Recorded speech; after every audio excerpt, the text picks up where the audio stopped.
দিদি, তোর নতুন ফ্ল্যাট থেকে ঘুরে এসে মাকে বললাম সব কিছু খুঁটিয়ে খুঁটিয়ে।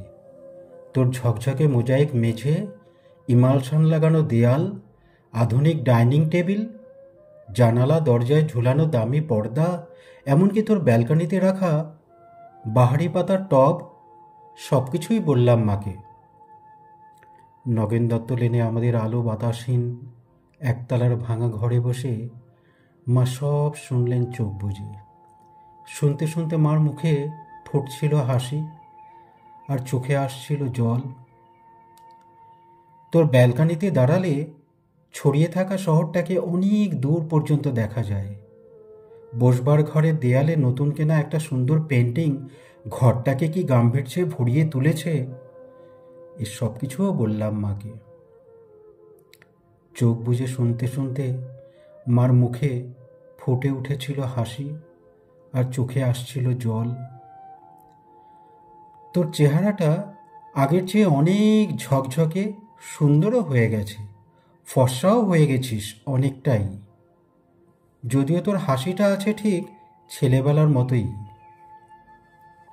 জামাইবাবুর মুখে শুনলাম সামনের পুজোয় তোরা নাকি একেবারে পুরো দক্ষিণ ভারতটাই বেরিয়ে আসবি। মা নগেন দত্ত লেনের ভাঙা চোরা ঘরে বসে এইসব শুনতে শুনতে হেসেছে। আর কেন জানি না মার চোখে এসেছে জল।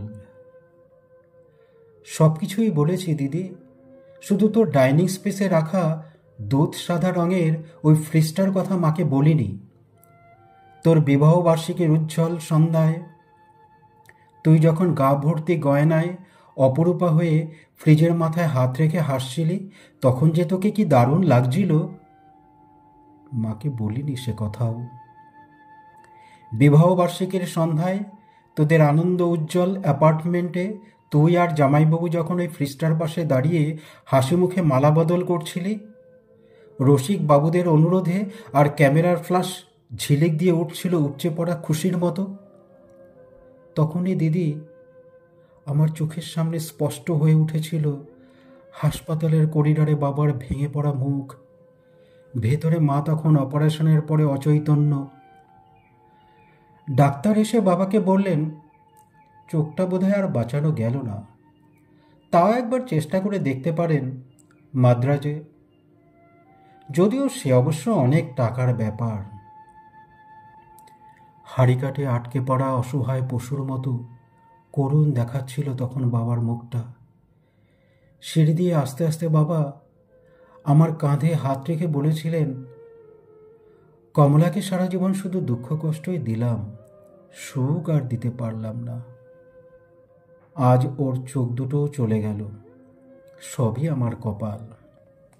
দিদি, অনেক দরদস্তুর চাপাচাপির পর তোর বিয়েটা যখন আরও কয়েক ভরি সোনা আর একটা ফ্রিজের দাবিতে আটকে পড়েছিল অনিশ্চয়তার ঘোড়া টেপে, বাবা তখন কাউকে না জানিয়ে চড়া সুদে ধার করেছিলেন অনেক টাকা। সামান্য মাইনে প্রাইভেট কোম্পানির চাকরি করা বাবা বেঁচে থাকতে অন্তত একটা মেয়েকে পার করার দুরন্ত আশায় ঝুঁকি নিয়ে ফেলেছিলেন অনেকটা। চোখের জল আর রজনীগন্ধার সৌরভকে পেছনে ফেলে তুই চলে গেলি। পড়ে রইলাম আমরা, মা আর আমি।